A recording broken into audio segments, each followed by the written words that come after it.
بسم اللہ الرحمن الرحیم۔ ایک روز گھر سے باہر سب بچے کھیل رہے تھے۔ انہوں نے دیکھا کہ دو آدمی آئے۔ یہ بڑے حسین و جمیل، خوبصورت اور شاندار آدمی تھے۔ نہایت عمدہ صاف لباس پہنے ہوئے انہوں نے حضرت محمد صلی اللہ علیہ وآلہ وسلم کو اٹھایا اور ان کو الگ لے گئے۔ اس وقت آپ صلی اللہ علیہ وآلہ وسلم کی عمر مبارک 4 سال تھی۔ بچے دوڑتے ہوئے گھر پہنچے۔ وہاں سے حضرت حلیمہ اور ان کے شوہر دوڑے ہوئے آئے۔ دیکھا محمد صلی اللہ علیہ وآلہ وسلم اپنی جگہ موجود ہیں اور کوئی آدمی وہاں موجود نہیں۔ محمد صلی اللہ علیہ وآلہ وسلم خوش و خرم ہیں، مسکرا رہے ہیں، البتہ چہرے پر کچھ اثر ہے۔ ان سے پوچھا، بیٹا کیا ہوا؟ کون آدمی تھے؟ وہ تمہیں کیوں اٹھا لائے تھے؟ وہ کہاں چلے گئے؟ حضور صلی اللہ علیہ وآلہ وسلم نے اپنی معصوم زبان سے سارا قصہ سنا دیا کہ ان دونوں نے مجھے لٹا کر یہاں سے یہاں تک سینے کی طرف اشارہ کرتے ہوئے چاک کیا، پھر گوشت کا ایک لوتھڑا دل نکالا، اس کو چیر کر سیاہ دانہ اس میں سے نکالا، صاف پانی ان کے پاس تھا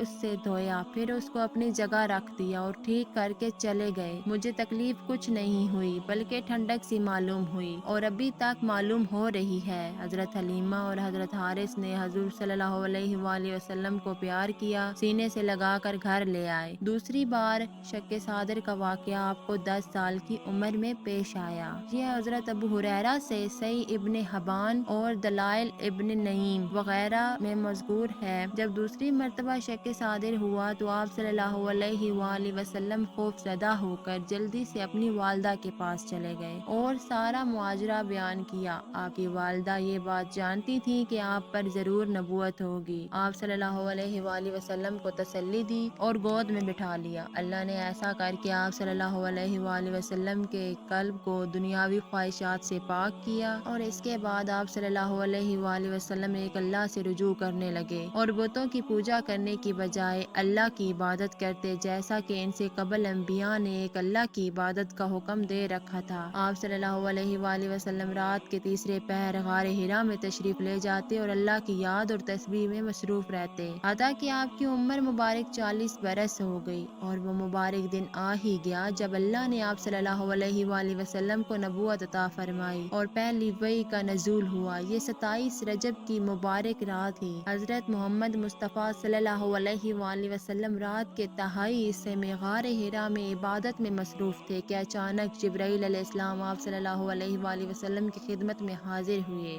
آپ کو سلام کیا اور پہلے کی طرح آپ کا سینہ مبارک چاک کیا، اسے آب زمزم سے 3 مرتبہ دھویا اور اسی طرح آپ کے قلب کو دوبارہ اس کی جگہ پر رکھ دیا۔ اس کے بعد حضرت جبرائیل علیہ السلام آپ سے مخاطب ہوئے اور کہا، اے محمد مصطفیٰ صلی اللہ علیہ وآلہ وسلم، پڑھیے اپنے رب کے نام سے جس نے انسان کو جمے ہوئے خون سے پیدا کیا۔ آپ صلی اللہ علیہ وآلہ وسلم نے فرمایا، میں پڑھنے والا نہیں۔ جبرائیل علیہ السلام نے فرمایا، اے محمد مصطفیٰ صلی اللہ علیہ وآلہ وسلم، پڑھیے اپنے رب کے نام سے جس نے انسان کو وہ علوم سکھائے جس کا اس سے پہلے علم نہ تھا۔ آپ صلی اللہ علیہ وسلم نے وہی جواب دیا۔ جبرائیل علیہ السلام نے تیسری مرتبہ کہا، اے محمد مصطفیٰ صلی اللہ علیہ وآلہ وسلم، پڑھیے کہ آپ کا رب بڑا رحیم ہے۔ آپ نے پھر وہی جواب دیا۔ اس کے بعد حضرت جبرائیل علیہ السلام نے آپ کو پکڑ کر اپنے سینے سے لگایا اور دنیا کے تمام علوم آپ کے سینے میں محفوظ ہو گئے۔ یہ پہلی وحی کا بیان تھا۔ پہلی وحی میں سورۃ الق کی پہلی 5 آیات نازل ہوئی تھی۔ اس وحی سے آپ صلی اللہ علیہ وآلہ وسلم کے جسم مبارک پر لرز طاری ہو گیا اور آپ صلی اللہ علیہ وآلہ وسلم اپنے گھر کی طرف روانہ ہوئے۔ اس وقت آپ کی عمر 40 برس تھی۔ آپ صلی اللہ علیہ وآلہ وسلم گھر پہنچے اور حضرت خدیجہ الکبریٰ رضی اللہ عنہا سے فرمایا کہ مجھے چادر اوڑھ دو۔ اس کے بعد آپ صلی اللہ علیہ وسلم نے انہیں تمام واقعہ بیان کیا۔ حضرت خدیجہ رضی اللہ عنہا نے آپ کو تسلی دیتے ہوئے فرمایا، آپ خوف زدہ نہ ہوں، آپ ہمیشہ غریبوں اور یتیموں کی مدد کرتے ہیں، کمزوروں کا بوجھ اٹھاتے ہیں اور دوسروں پر رحم فرماتے ہیں، بے شک اللہ آپ کو اس حال میں تنہا نہیں چھوڑے گا۔ اس کے بعد آپ صلی اللہ علیہ وآلہ وسلم پر وحی کا سلسلہ شروع ہو گیا اور 23 سال تک جاری رہا۔ اس عرصے میں اللہ نے وحی کے ذریعے اپنے دیگر احکامات کے علاوہ قرآن پاک بھی نازل فرمایا۔ چوتھی مرتبہ آپ صلی اللہ علیہ وآلہ وسلم کے قلب مبارک کو معراج کی رات میں سفر معراج سے پہلے آب زمزم سے دھویا گیا تھا۔ دوستو، یہ تھے شق صادر کے واقعات۔ پہلی مرتبہ شق صادر کی حکمت یہ تھی کہ حضور محمد صلی اللہ علیہ وآلہ وسلم ان وسوسوں اور خیالات سے محفوظ رہیں جن میں بچے مبتلا ہوکر کھیل کود اور شرارتوں کی طرف مائل ہو جاتے ہیں۔ دوسری بار 10 برس کی عمر میں شک صادر ہوا تاکہ جوانی کی پرآشوب شہوتوں کے خطرات سے آپ بے خوف ہو جائیں۔ تیسری بار غار حرا میں شک صادر ہوا اور آپ صلی اللہ علیہ وآلہ وسلم قلب